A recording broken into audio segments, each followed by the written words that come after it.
Siyathokoza emagumbini amanomhlaba yonke indawo othokozisayo uDokotela Dlamini Mthandazi.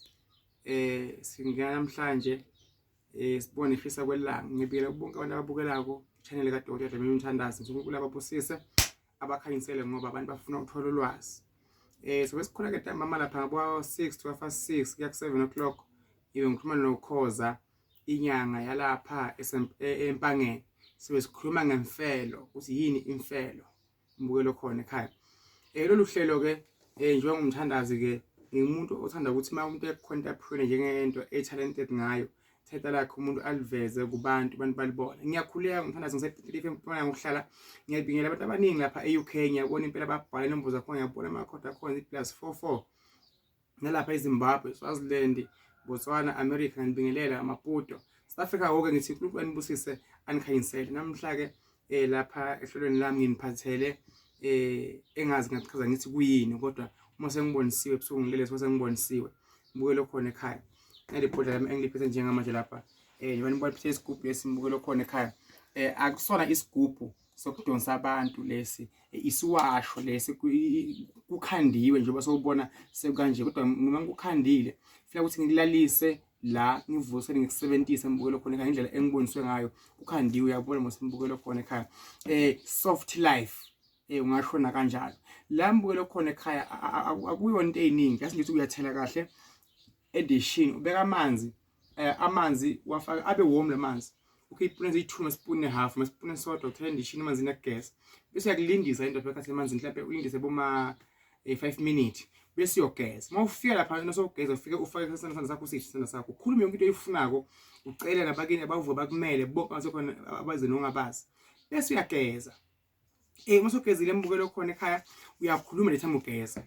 Le ndlela engikhande ngayo lethi siwashuma ke lena sebenzo yami inamandla kakhulu mbukelo khona ekhaya ngikuthembisa ngeke uzuyisole inkinga yamathenda ibhizinisi imali kwevuleka amadlozi kuwahambele kudeni awathetshulwa isithusa sakho sekudeni. Uma kanje wageza kuvuleka lapho bekuvale khona ngisho imali zakho ziyavuleka bagcine bakufonela bathi nansi imali uma uthenga uyothenga imoto oqualify la uzoqualify mbukelo khona ekhaya. Indlela engiboniswa ngabadala abantu abaningi bazophumela mbukelo khona ekhaya. Lokho etfakala mbukelo khona ekhaya uma ngaphosisa kumalini ku 600 rand mbukelo khona ekhaya.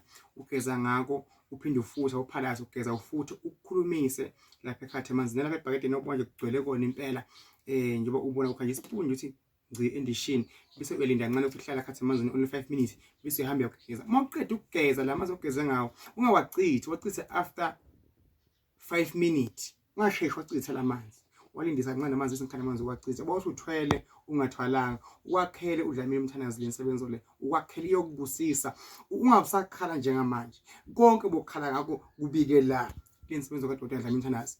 Umendo indoda ikushiyile ihlamukile umakoti intombi yakhe ikushiyile ihlamukile imali yakubalekela asemsebenzini imali bakuhlamuka belunga bakuthandi abantu abafuna kuba kunye nawe wabika la wangena ishini make sure ulandela istep njengoba mina ngishilo ukha nge spoon uthi uma unasidingo nako ungakuthenga ngoba kuzokunikeza inkinga. Ukha nge spoon uthele phansi endishini linde 5 minutes amanzi na warm kuyashisa akushise usenza amanzi nje awomphela ugezela ekhaya akunankinga endlini akunankinga ungasheshe amanzi wacithe mbukelo khona ekhaya. Ngakugcuzela lento leyo angifuna sesithi awu Dokotela kwenzeke kanje noma kuthiwa wenzeni uzawuyenza lento oyishilo noma kanjani mbukelo khona ekhaya ngoba sihlayela ukuphupha nisineke sengiyaboniswa mbukelo khona ekhaya. Ngiyabonga kakhulu support enenza ukubona khona emakhaya ibhodlela lisalile isticker sakhona sokufakwa la 600 mbukelo khona ekhaya noma ngokude engakanani into zakho zefika kuwe babona abantu abaningi ngibaposele abase UK baZimbabwe Botswana Swaziland yonke indawo mbukelo khona ekhaya. Sisanga sithathu